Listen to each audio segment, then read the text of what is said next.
Today we explore the sacred feminine in African spirituality, the creative force behind balance, intuition, and life itself. In many modern conversations, spirituality is often presented through masculine imagery alone. But in both Odinani and Ancient Kemet, feminine energy was deeply sacred. In Igbo cosmology, Ala is not merely an earth goddess. She represents morality, fertility, creativity, justice, and the sacredness of life itself. She governs the moral balance of society and the relationship between humans and the land.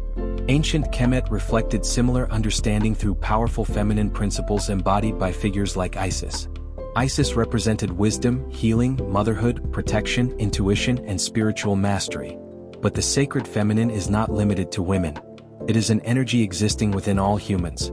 It is the force of intuition, nurturing, patience, creativity, emotional intelligence, and receptivity.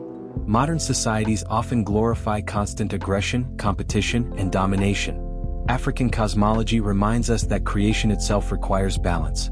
Without feminine energy, there is no growth, healing, or continuity.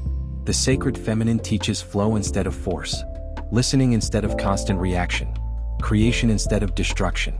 This is why rivers, fertility, birth, agriculture, and nurturing were often connected to feminine spiritual symbolism. The feminine principle sustains life. And when societies lose connection to this energy, imbalance increases. Healing begins when balance returns. If this wisdom resonated with you, comment and share this video. Follow for more deep African cosmology teachings.